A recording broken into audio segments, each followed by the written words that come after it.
그리스 신화 하면 떠오르는 거 잠깐 생각해 봅시다. 네, 사실 그렇죠. 먼 나라 이야기라서 이게 생소할 수밖에 없다, 이런 생각이 좀 드실 겁니다. 그런데 이게 조금만 깊이 생각해 보잖아요. 그럼 우리가 일상생활에서 굉장히 많은 그리스 신화를 찾을 수가 있다는 거죠. 관심 있게 안 봐서 모르고 지나쳤던 겁니다. 그래서 이번 편은 그리스 신화가 우리에게 얼마나 많은 영향을 주고 있는지 신화를 통해 알아보는 생활 속 단어와 이름들에 대해서 한번 알아보도록 하겠습니다. 자, 웬 할아버지인데, 할아버지신데 거울을 보고 있어. 거기에 자기한테 반했나봐. 자기가 마음에 드나봐요. 뽀뽀를 합니다, 세상에. 자, 자기 자신을 굉장히 사랑하고 있다, 스스로에게 애정 표현을 한다, 이런 느낌인데, 첫 번째 알아볼 단어가 바로 나르시시즘입니다. 여기 글씨 뜨죠? 자신을 너무 사랑하는 사람을 두고 우리가 흔히 나르시시즘에 빠졌다, 또는 나르시스트 아니세요? 이렇게 말을 합니다.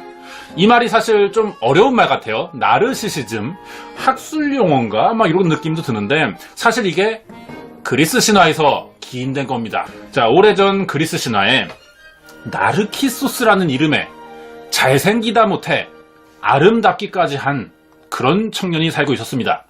얘야? 네. 그러다 보니 어때요? 이 수많은 여성들과 심지어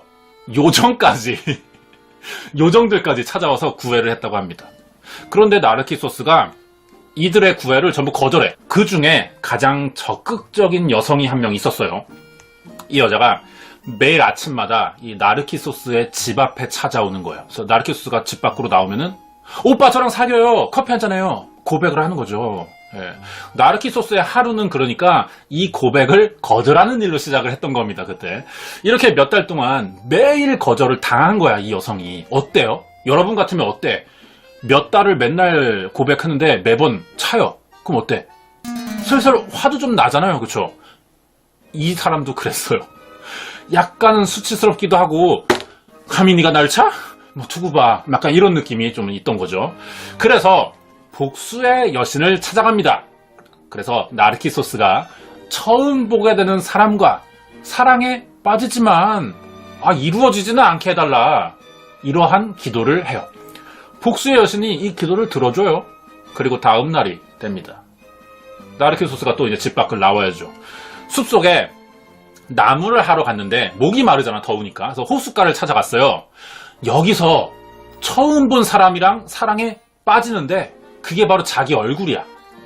그러니까 호수에 비친 자기 얼굴을 물 마시려다가 이렇게 본 거죠. 반한 거야, 자기 얼굴에. 저주가 이렇게 시작돼요. 자기와 사랑에 빠졌어, 나르키소스가. 좋아하는 사람이니까 점점 가까이서 보고 싶잖아요, 더워서. 계속 이렇게 얼굴을 가까이 하다가 호수에 결국 풍덩 빠져서 죽게 됩니다. 이렇게 죽었어, 저주로.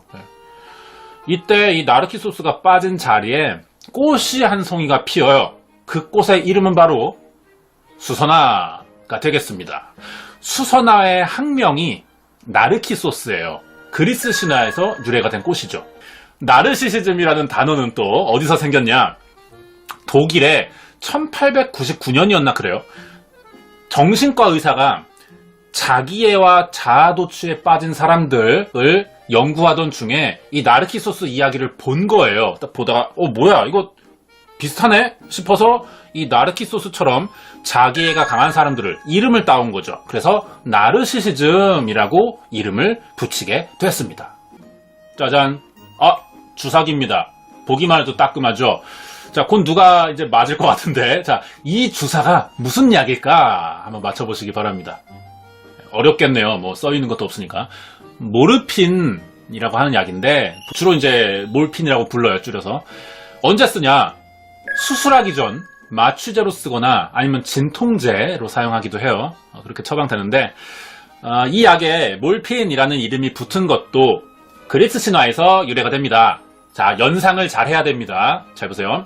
눈을 감어. 일단 듣기만 해봐. 머릿속에 떠올려봐요. 우리가 몰핀을 맞았어요. 따끔 약이 들어온다. 그럼 어때? 마취제니까 잠이 와. 막 자요. 자면 어때? 사람이 꿈을 꾸게 되죠. 네, 그리스 신화에는요, 꿈의 신이 등장합니다. 이름이 모르페우스예요. 이 이름을 따서 몰핀이라고 붙게 됩니다. 그리스 신화의 시작이 우주에서 떠돌던 어떤 그 무형의 에너지 덩어리 카오스라는 존재로부터 5 형제들이 태어났다고 그래요. 그 중에 어둠의 신인 에레보스가 있고 밤의 신 닉스가 결혼을 해요. 이 둘이. 그래서 낳은 자식이 바로 이 모르페우스 되겠습니다. 이거야. 어둠과 밤이 결혼했으니 꿈이 태어났다 이렇게 해석이 가능하죠. 영어로 모프, M-O-R-P-H, 형태라는 뜻이 있죠. 이 단어도 모르페우스가 사람의 꿈속에 찾아와서 어떤 꿈의 형상을 비전에 보여준다는 데서 유래가 된 말입니다. 퀴즈! 인간에게 가장 치명적인 곳이 어디일까요? 정말 생각만 해도 끔찍한 곳, 다치면 큰일 나. 보통 심장, 머리, 뇌 이렇게 많이 생각하실 것 같은데 하나 더 있어요. 아킬레스건입니다. 여기 다치면 큰일 나요. 걷지를 못해요. 치명적인 약점이라는 표현으로 무슨 아킬레스건이라는 말을 쓰죠.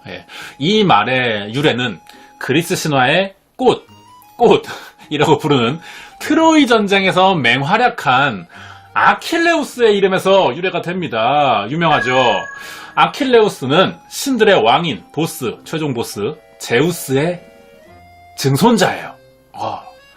티탄족 여신 중에 테티스가 있습니다. 그리고 제우스의 손자인 인간 펠레우스가 결혼해서 낳은 반인 반신이에요. 태어날 때 예언이 있었어요. 전쟁터에 나가서 명예를 얻고 승리하면 죽게 될 것이다. 이런 예언이 있었습니다.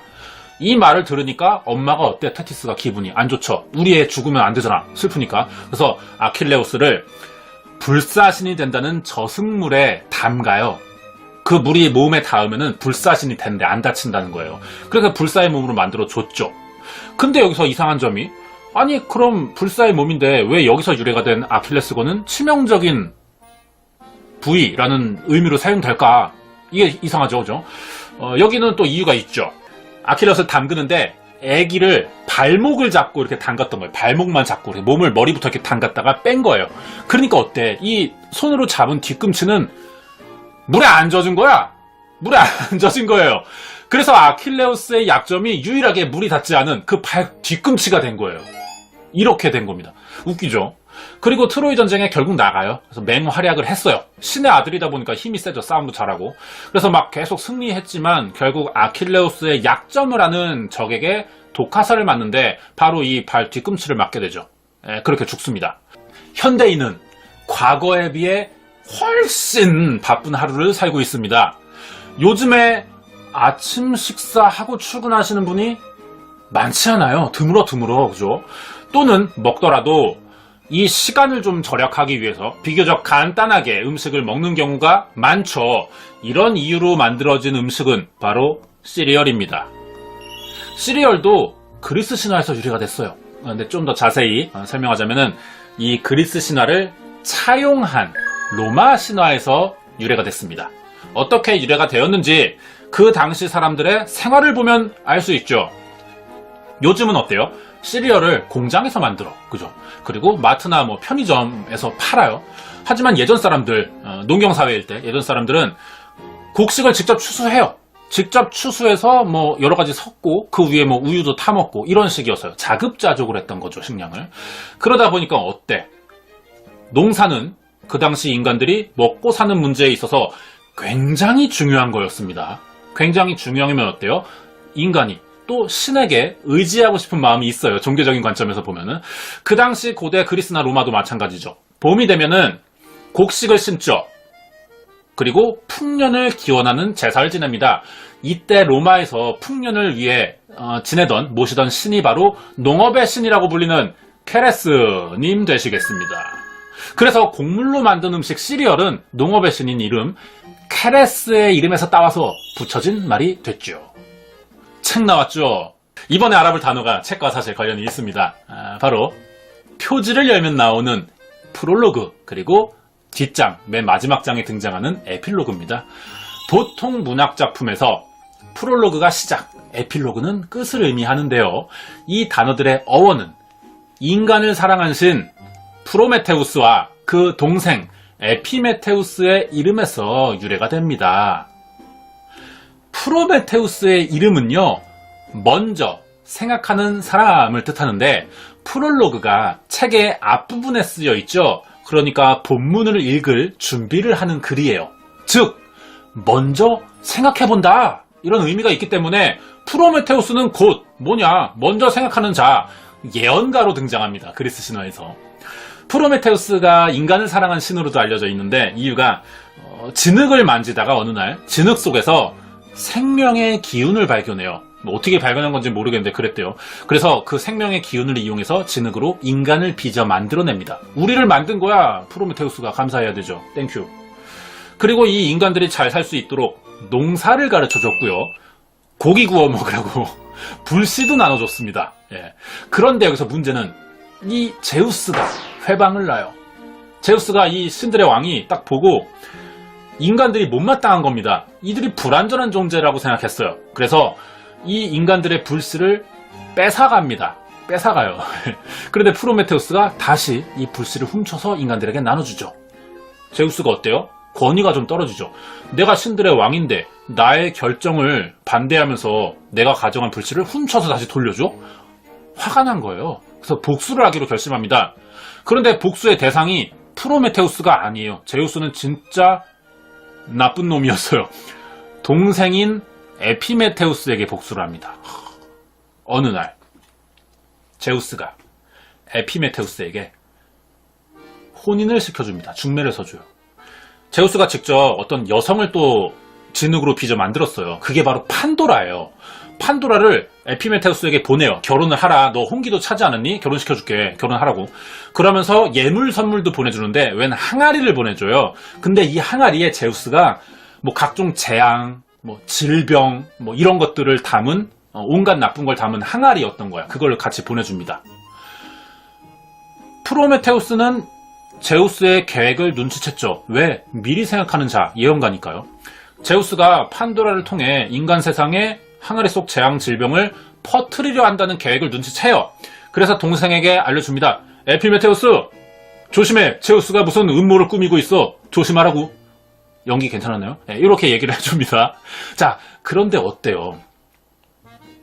에피메테우스는 나중에 생각하는 자란 말이에요. 그래서 형이 아무리 예언해주고 막 얘기를 해, 그래도 못 알아들을 수가 없는 거야, 얘는. 나중에 생각하는 자다 보니까 얼마나 답답해. 결국 이 일로 판도라에 의해서 항아리가 이렇게 열려버려요, 뚜껑이. 그래서 이 안에 들어있던 뭐 재앙, 질병, 뭐 전쟁, 기아, 뭐 호환마마, 뭐 막 튀어나오는 거예요. 이게 인간 세상에 퍼집니다. 이때부터 인간이 늙고 병들어 죽는 이런 존재가 되었던 겁니다. 우리가 이렇게 막 주름살 치고 막 피부 처지는 게 다 판도라가 그 열었었던 거죠. 짜증나네요. 자, 그래서 이 이야기의 유래로 프롤로그와 에필로그라는 말이 문학 작품에 사용되기 시작했어요. 그리고 지금은 범위가 더 확장됐죠. 뭐 연극, 소설, 영화, 게임까지 어떠한 이야기, 서사시를 써내려 갈 때 맨 앞과 가장 뒤에 붙는 내용이 됐습니다. 자, 신화 속에서 유래가 된 생활 속 단어들의 유래, 프롤로그, 에필로그.